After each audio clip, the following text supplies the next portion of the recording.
You have big influence and you can stop Putin.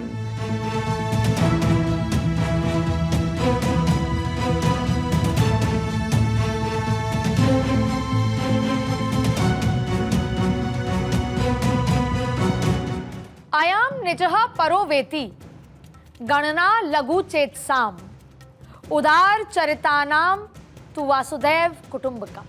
मतलब ये बंधु है और ये नहीं। और इस तरह की सोच छोटे चित्त वालों की होती है। उच्च चरित्र वालों के लिए तो संसार ही एक परिवार होता है।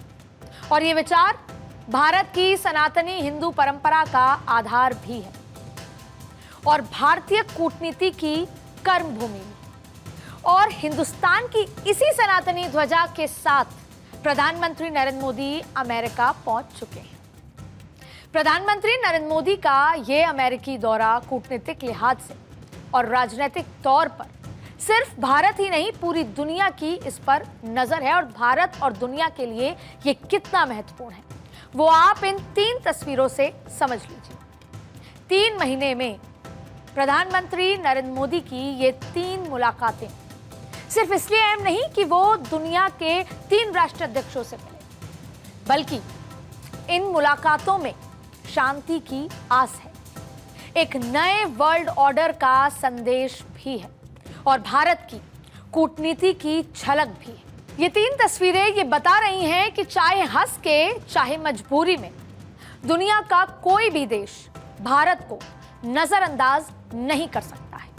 रूस और यूक्रेन करीब 2.5 साल से एक दूसरे को मिटा देने पर आमदा है। शहर के शहर वीरान हो चुके हैं और मीडिया रिपोर्ट्स के मुताबिक इस जंग में अब तक 10 लाख लोग से ज्यादा प्रभावित हैं और इनमें से लाखों लोगों की मौत हो चुकी है और लाखों अभी भी घायल हैं। बताया जा रहा है कि अब तक रूस में 8,592 टैंक, 16,760 बख्तरबंद लड़ाकू वाहन, 23,881 वाहन और ऑयल टैंक, 17,636 तोपखाने प्रणाली, 1,176 multiple launch rocket system, 940 air defence system और 370 हवाई जहाज, 328 हेलीकॉप्टर और 14,507 ड्रोन, 28 जहाज और नाव और 1 पनडुब्बी को खोया है। दूसरे विश्व युद्ध और यूएसएसआर के विघटन के बाद यह रूसी सेना का सबसे बड़ा नुकसान माना जा रहा है। यह नुकसान एक तरफा नहीं है। जंग की आग में यूक्रेन भी त्राहिमाम कर उठा है और इस मुश्किल घड़ी में दुनिया प्रधानमंत्री नरेंद्र मोदी की ओर उम्मीद भरी नजरों से देख रही है। उम्मीदों का यह संसार पुतिन की आंखों में भी नजर आ रहा है तो ज़ेलेंस्की की आंखों में भी और खुद को सुपर पावर कहने वाली अमेरिका की आंखों में भी। One man and his name is Putin against whole country which name is Ukraine and you're a big country.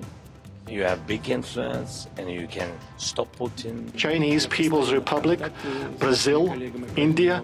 I'm in contact with my partners and अगर मोदी की यूक्रेन यात्रा राष्ट्रपति ज़ेलेंस्की के न्यायपूर्ण शांति के दृष्टिकोण के अनुरूप संघर्ष को समाप्त करने में हमारी मदद कर सकती है तो हमें लगता है कि ये मददगार होगा। दुनिया जानती है कि रूस यूक्रेन जंग का असर सिर्फ इन दोनों देशों पर नहीं है बल्कि पूरी दुनिया इसकी जद में है। इस जंग की वजह से दुनिया की अर्थव्यवस्था में मंदी के संकट मंडरा रहे हैं।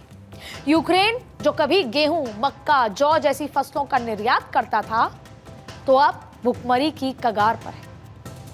इस जंग की वजह से यूरोप में गैस के दामों में 50 से 100% तक का इजाफा हो चुका है।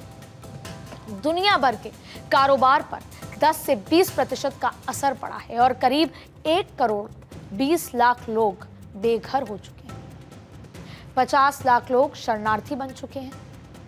जाहिर है संकट बड़ा है और ये भारत का कूटनीतिक संतुलन है जिसकी वजह से दुनिया की उम्मीदें हमसे कहीं ज्यादा बढ़ गई हैं। और इसकी सबसे बड़ी वजह है सिर्फ एक चेहरा यानी प्रधानमंत्री नरेंद्र मोदी।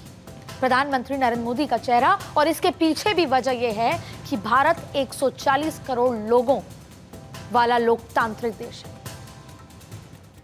वो शख्स नरेंद्र मोदी जिनका नाम का जिक्र होते ही उन्हें या तो विश्व गुरु या फिर शांति गुरु कहा जाता है, जिसे दुनिया के मुस्लिम देश अपने सर्वोच्च मेडल देते हैं और जिसे रूस अपना सर्वोच्च सम्मान देता है।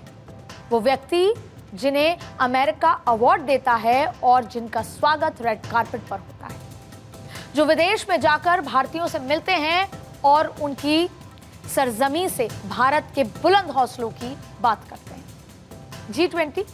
G20 का भारत में सफल आयोजन करवाना हो, वैश्विक मंच पर अपनी बात रखनी हो या फिर रूस यूक्रेन युद्ध को रुकवाने का पहल करना हो या हर मोर्चे पर, हर मंच पर एंटी टेररिज्म मुद्दे पर बात रखनी, टेररिज्म के विरोध में सभी देशों को एक साथ लाना हो, इन सब चीजों में नरेंद्र मोदी सबसे आगे नजर आते हैं। कहा जा सकता है कि शांति संधि के सूत्रधार आज के युग में अगर कोई है तो नरेंद्र मोदी ही हैं और उनकी सबसे बड़ी ताकत है उनका लोकतांत्रिक देश और उसके 140 करोड़ लोग। दुनिया की कई ताकतवर देशों के साथ प्रधानमंत्री मोदी की कूटनीति की बदौलत रिश्ते पहले से और ज्यादा मजबूत हैं। ये मोदी की कूटनीति है जो पुतिन और यूक्रेन दोनों को नाराज नहीं होने दिया। ये मोदी हैं जो 2 कदम आगे की सोच कर चलते हैं। साथियों, आज भारत जिस तरह नए संकल्पों को साथ काम कर रहा है, विदेशों में भी भारत की आज वाहवाही हो रही है। हाल के दिनों में मुझे अनेक देशों में अनेक बड़े मंचों पर भारत का प्रतिनिधित्व करने का अवसर मिला। आपने भी देखा है कि दुनिया में भारत में का कितना मान सम्मान मिल रहा। दुनिया में हर कोई भारत का, भारतीयों का खुले मन से स्वागत करता है। हर कोई चाहता है कि भारत के साथ अच्छे रिश्ते तैयार बने। अगर कहीं कोई संकट है, कहीं कोई समस्या है, तो लोग समाधान के लिए भारत को याद करते हैं। जाहिर है इस जंग के बीच जिस तरह से मध्यस्थता के तौर पर भारत की भूमिका बढ़ रही है, उसके बाद ये उम्मीद है कि प्रधानमंत्री मोदी और अमेरिका राष्ट्रपति जो बाइडेन की मुलाकात इस युद्ध को रोकने का कोई रास्ता जरूर निकालेगी। मुमकिन है कि पुतिन और जेलेंस्की से मुलाकात के बाद जब प्रधानमंत्री मोदी जो बाइडेन से मिलें तो युद्ध रोकने का कोई फॉर्मूला भी सुझाएं। इसीलिए ये उम्मीद की जा रही है कि प्रधानमंत्री नरेंद्र मोदी के इस अमेरिकी दौरे से कुछ बड़ा निकल सकता है, दुनिया के लिए भी और भारत के लिए भी। प्रधानमंत्री नरेंद्र मोदी 24 सितंबर तक अमेरिका के 3 दिन के दौरे पर हैं और जहां सबसे पहला कार्यक्रम क्वाड समिट है। अमेरिका, भारत, जापान और ऑस्ट्रेलिया 4 देशों का ये समूह हिंद प्रशांत क्षेत्र में सुरक्षा और आर्थिक सहयोग को बढ़ाने के लिए बना है। इंडो पैसिफिक क्षेत्र में कई हिस्सों में चीन अपने पड़ोसियों को धमकाने, विस्तारवाद वाली सोच के साथ दूसरे की जमीन हड़पने, गैर कानूनी समुद्री दावे को आगे बढ़ाने और समुद्री शिपिंग लेन को धमकाने में लगा हुआ है। ऐसे में ये साझेदारी भारत के लिए भी जरूरी है और दुनिया के लिए भी। इंडो पैसिफिक क्षेत्र भारत से लेकर पश्चिम प्रशांत तक फैला हुआ है, जहां 3.5 बिलियन से अधिक लोगों का घर है और जिसका संयुक्त सकल घरेलू उत्पाद 20 ट्रिलियन से अधिक है, जिसमें चीन, जापान और भारत जैसी सबसे बड़ी अर्थव्यवस्थाएं शामिल हैं। तो चीन की विस्तारवादी नीति को रोकने के लिहाज से ये भी मीटिंग बेहद अहम होने जा रही है। प्रधानमंत्री मोदी अमेरिका चुनाव से पहले अमेरिका में हैं और इस दौरान वो कमला हैरिस और डोनाल्ड ट्रंप से भी मुलाकात करेंगे। इसका ये वहां की रिपोर्ट से बता रही हैं कि मुलाकात की जा सकती है और इसका इंतजार किस तरीके से बेसब्री से किया जा रहा है वो आप ट्रंप की बातें सुन लीजिए। And Modi is fantastic. I mean, fantastic man. A lot of these leaders are fantastic. You have to understand one thing. They're 100%. These people are the sharpest people. They're not a little bit backward. They are at the top. You know the expression, they're at the top of their game, and they use it against us. But India is very tough. जाहिर है नरेंद्र मोदी इस समय इकलौते ऐसे नेता हैं जिनका इंतजार सभी को होता है, अमेरिका जैसे पावरफुल देश को भी। सत्ता पक्ष के लोग हों या फिर उस देश में विपक्ष के नेता, सभी के लिए नरेंद्र मोदी ही बॉस हैं। अमेरिका में भारतीय मूल के वोटर भी बड़ी संख्या में हैं। इस वजह से भारत और भारतीय प्रधानमंत्री का इस समय दौरा भी अपने आप में बेहद महत्वपूर्ण है। अमेरिका में करीब 50 लाख भारतीय मूल के लोग हैं। ये अमेरिकी आबादी के लिहाज से महज 1.5% ही सही, लेकिन काफी प्रभावशाली है। अमेरिका में 60% होटल्स के मालिक इंडो अमेरिकन हैं। भारतीय मूल के सीईओ गूगल और वर्टेक्स फार्मास्यूटिकल्स जैसी कई कंपनियों में लीडरशिप के रोल में हैं और ये कंपनियां करीब 27 लाख अमेरिकियों को रोजगार देती हैं। आंकड़े बता रहे हैं क्योंकि उससे उसका प्रभाव पता चलता है। आर्थिक और सामाजिक तौर पर काफी पावरफुल होने की वजह से छोटा सा तबका अमेरिका की राजनीति पर सीधा बड़ा असर डालता है। इसीलिए प्रधानमंत्री मोदी का भारतीय समुदाय के लोगों से 22 तारीख को होने वाला संवाद भी काफी अहम माना जा रहा है। तो वहीं दुनिया ये भी सुनना चाहती है कि यूएन के फ्यूचर समिट में प्रधानमंत्री मोदी क्या बोले। पीएम मोदी की कोशिशों की वजह से ही अफ्रीकन यूनियन के देशों को G7 जैसे समूह में एंट्री मिल सकी और अब इन देशों को लगता है कि मोदी ही दुनिया में उनकी परेशानियों के समाधान का सबसे बड़ा नाम है।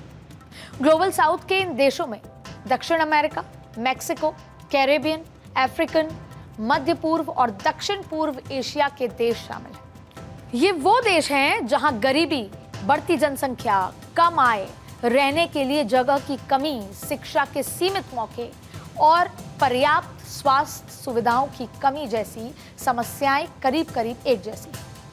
ग्लोबल साउथ के इन देशों में से कई चीन के कर्ज जाल में भी फंसे हुए हैं और उस मकड़ जाल को तोड़ने के लिए भी बेताब है। भारत इन देशों को मजबूत बनाना चाहता है।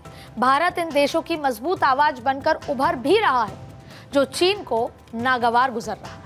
अब तक voice of the global south summit के 2 सत्र भारत आयोजित कर चुका है, जिससे चीन ने दूरी बना ली और यूएन में पीएम मोदी के कहे शब्दों पर इन देशों ने भी कान लगा रखे, क्योंकि भारत की वासुदैव कुटुंबकम की नीति में ना कोई बड़ा है ना कोई छोटा, सब बराबर हैं और सब एक परिवार की तरह ही हैं। तो पीएम मोदी के इस अमेरिकी दौरे को लेकर पूरी दुनिया में कौतूहल है और अगर प्रधानमंत्री नरेंद्र मोदी रूस यूक्रेन जंग का समाधान निकालने में कामयाब रहे तो यकीनन वर्ल्ड ऑर्डर में भारत की रैंकिंग नंबर 1 पर होगी।